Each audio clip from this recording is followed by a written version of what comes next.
Hai adik-adik, kembali lagi dengan Kak Rina di online class 101.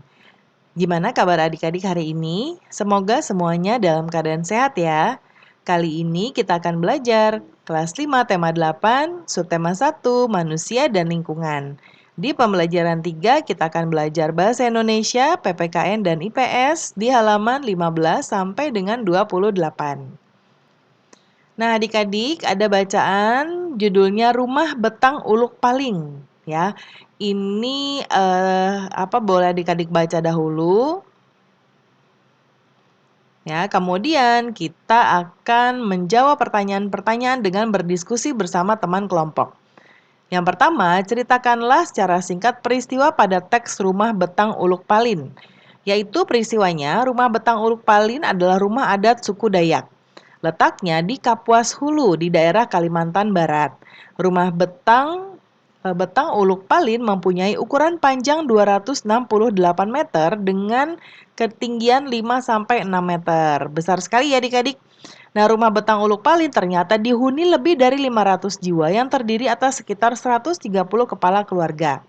Pada tanggal 13 September 2014, rumah Betang Uluk Palin kebakaran dan tidak ada yang tersisa akibat kebakaran itu. Lalu apa keunikannya dari rumah Betang tadi?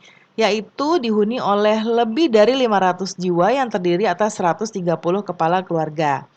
Kemudian dibangun tinggi dari permukaan tanah untuk menghindari musuh, binatang buas atau banjir. Bentuknya memanjang serta terdapat sebuah tangga dan pintu untuk masuk ke dalam. 3 kali berpindah lokasi karena menyesuaikan dengan perubahan alur Sungai Uluk dan Sungai Nyebau akibat erosi. Dapat ditemui di pinggiran sungai-sungai besar yang ada di Kalimantan. Lalu nomor 3, sekarang pertanyaannya apa keunikan rumah adat di daerahmu? Karina akan contohkan Jawa Tengah ya, yaitu adalah joglo, rumah joglo ya. Nah, rumah joglo memiliki 2 bagian utama yaitu pendopo sebagai tempat menerima tamu dan rumah bagian dalam. Bentuk atapnya terdiri dari 2 bidang yaitu segitiga serta trapesium. Lalu atap rumah joglo dibedakan menjadi 2 yaitu atap joglo lambang sari dan lambang gantung. Masyarakat biasanya umumnya membangun rumah joglo dengan gaya joglo limasan, joglo sinom, joglo jompongan, dan joglo pangrawit. Lalu berikutnya, bangsawan tinggal di bangunan joglo dengan gaya joglo semartinadu, joglo mangkurat, dan joglo hageng. Kemudian, tiang pada rumah joglo umumnya berjumlah 16, tiang penyangga atap utama disebut soko guru, tiang penyaga bagian luar disebut sokorowo. Nah, tiang-tiang penyangga tiap bagian yang luar setelah sokorowo disebut soko emper. Nah, nanti dituliskan di sini ya adik-adik ya. Nah, ini ya. Kemudian berikutnya tentang keragaman budaya bangsa di wilayah Indonesia. Boleh adik-adik tuliskan juga, adik-adik baca ya maksud Karina. Nih ada jenis-jenis rumah adat, pakaian adat juga, kemudian kesenian adat ya, tari-tarian. Nah, berikutnya kita akan membuat naskah drama pendek tentang toleransi. Nah, ini contohnya ya. Contohnya ada Dayu, Udin, dan Lani. Mereka akan melaksanakan belajar kelompok untuk mengerjakan tugas matematika dari Pak Guru. Setelah menunggu 15 menit, Lani baru datang dengan nafas terengah-engah dan bercucuran keringat. Nah, dialognya yang pertama dari Dayu. Lani, kenapa kamu baru datang? Apakah tidak ada yang mengantar kamu ke sini? Jawab kata Udin. Iya Lan, padahal kami di sini sudah lama loh menunggumu untuk belajar kelompok. Sampai-sampai makanan ringan sajian Dayu habis aku makan. Lani pun hanya tertunduk diam dan tersenyum kecil. Lalu, ia pun menjawab pertanyaan teman-temannya. Jawab Lani, maafkan aku ya Dayu, Udin, aku datang terlambat. Orang tuaku sibuk bekerja di sawah. Jadi, aku tidak ada yang mengantar. Tadi aku terpaksa jalan kaki untuk sampai di rumah Dayu. Dayu dan Udin pun terdiam. Mereka berpikir kasihan sekali Lani harus berjalan dari rumahnya menuju rumah Dayu. Jaraknya tidaklah dekat. Mereka merasa bersalah jika mengajak belajar kelompok di rumah Dayu. Padahal Lani tinggal jauh dari tempat tinggal mereka. Lagi pula Dayu dan Udin memiliki saudara yang bisa mengantar mereka dengan sepeda motor. Jadi mereka belajar di rumah Lani. Akhirnya mereka pun sepakat mengubah lokasi belajar kelompok. Kata Dayu, oke begini saja Lani, untuk belajar kelompok nanti, bagaimana kalau kita di rumah kamu saja? Lagi pula di sana suasananya bagus, dekat sawah dan perbukitan, pasti suasananya akan seru. Lagi pula, kami ke sana bisa diantar oleh saudara kami. Gimana menurutmu, Din? Jawab Udin, oke, aku setuju sekali dengan usulanmu yuk. Besok kita belajar di rumah Lani saja, kasihan Lani tidak ada yang mengantar. Kata Lani, baiklah terima kasih atas pengertian kalian. Akhirnya Udin, Dayu, dan Lani melanjutkan kegiatan mereka di rumah Lani. Mereka telah menunjukkan sikap toleransi terhadap masalah yang dialami oleh teman mereka. Itu contohnya ya. Kalau dirasa terlalu panjang boleh disingkat lagi ya adik-adik ya. Kemudian yang berikutnya. Ini ada tugas kelompok, tuliskan daftar kosakata dari bahasa Indonesia dan bahasa daerahmu dan sesuaikan dengan artinya. Paling sedikit 25. Siap-siap ya, ada cukup banyak. Nah, Karina akan buatkan contoh bahasa Jawa ya, karena Karina nggak bisa bahasa lain adik-adik. Nah, ini pun Karina dibantu oleh kamus ya, karena tidak terlalu paham bahasa Jawa. Bisa sedikit-sedikit. Yang pertama, belum, ya bahasa Jawanya dereng. Karena amargi, betul leres, lalu besar ageng, banyak katah, punya kagungan, mau kersa. Lalu jangan itu ampun, pergi tindak, datang rawuh, berbicara ngendika, sama sami, lihat mirsani, mengerti ngertos, makan dahar,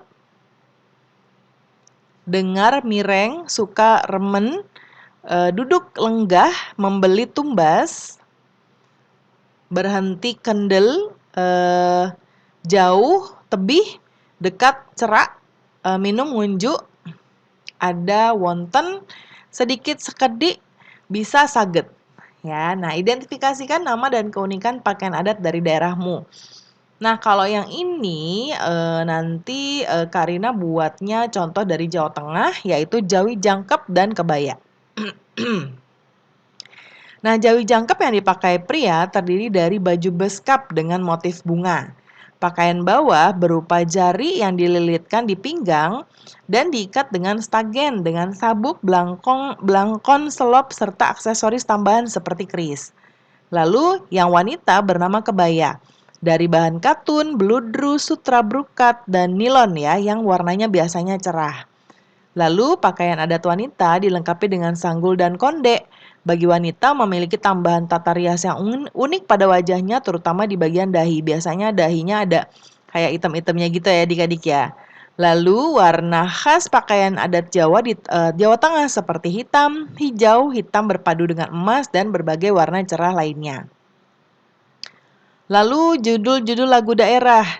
Nah, kalau lagu daerah ada banyak sekali adik-adik.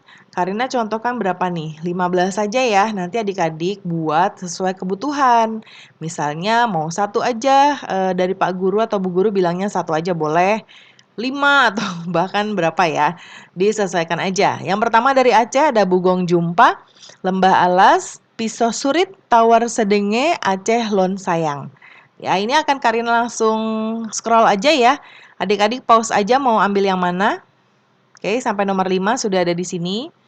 Sekarang nomor 6 sampai nomor 10. Dan terakhir nomor 11. 11 sampai 14. Di pause dulu ya, lalu 15-nya ini. Oke, berikutnya. Ada bacaan jenis usaha dengan mengolah sumber daya alam. Nih dibaca dulu ya adik-adik ya. Ini ada ulat sutra. Sekarang amati aktivitas penduduk di sekitarmu yang memanfaatkan sumber daya alam. Lakukan bersama kelompok, contohnya kalau dia punya kebun sayur ya, biasanya sumber daya alam yang digunakan tanah pekarangannya, hasilnya ada bayam, tomat, dan lain-lain. Manfaatnya adalah untuk bahan pangan keluarga dan untuk dijual. Nah, ini disesuaikan dengan lokasi lingkungan rumah adik-adik. Karina contohkan, misalnya ada pertanian sawah. Sumber daya alamnya adalah tanah persawahan dan tumbuhan, hasilnya ada padi untuk pangan keluarga. Ya, bisa juga dijual ya. Kemudian pengrajin tempe. Sumber dayanya adalah tumbuhan, hasilnya tempe, ya. Kemudian untuk kebutuhan pangan keluarga atau boleh dijual juga. Ya, ditambahkan semuanya dijual. Dijual, dijual, dijual, dijual ya. Kemudian ada berternak ayam ya di tanah pekarangan dan hewan. Hasilnya adalah daging ayam dan juga telur. Kebun sayur, tanah pekarangan ya, kacang panjang. Nah, ini sama dengan ini. Tambak udang di tepi laut dan hewan udangnya hasil usahanya udang ya. Berikutnya kita ke bagian ayo renungkan apa yang telah aku pelajari. Ini disesuaikan ya dengan refleksi diri adik-adik yang udah adik-adik pelajari sekarang apa. Nah, Karina contohkan, kita tadi sudah belajar sikap menghargai perbedaan pendapat dengan orang lain dan sikap cermat. Lalu pengetahuannya, peristiwa atau tindakan dalam bacaan, keragaman jenis usaha, keunikan adat istiadat di Indonesia. Lalu yang kedua, pengetahuan apa yang bisa kumanfaatkan dalam kehidupan sehari-hari, yaitu tentang pengetahuan tentang keragaman jenis-jenis usaha di Indonesia. Dengan memahami keragaman jenis usaha akan meningkatkan rasa persatuan. Nah, ada contoh kegiatan bersama orang tua, bentuk-bentuk sikap toleransi dan atas keragaman budaya di lingkungan tempat tinggalku, yaitu menghormati perbedaan agama dan suku bangsa dari warga yang tinggal yang berada di sekitar tempat tinggal, tidak membedakan ya terhadap warga setempat yang berbeda agama atau suku bangsa, tidak mengganggu kegiatan ibadah pemeluk agama lain. Yang kedua, identifikasi kebutuhan dalam keluarga yang memanfaatkan hasil dari usaha bidang agraris. Nah, contohnya nasi ya hasil usahanya pertanian padi, kalau pakaian mungkin pertanian kapas ya hasil usahanya. Lalu kalau sayur dari pertanian sayur, buah dari pertanian buah, jenis kebutuhan minyak dari perkebunan kelapa sawit ya. Nah, pembelajaran kita sudah selesai ya adik-adik. Semoga pembelajaran kita kali ini bisa bermanfaat. Terima kasih sudah menonton sampai akhir. Mohon dimaafkan apabila ada kesalahan dalam perkataan maupun dalam materi yang diberikan. Sampai jumpa di pembelajaran berikutnya.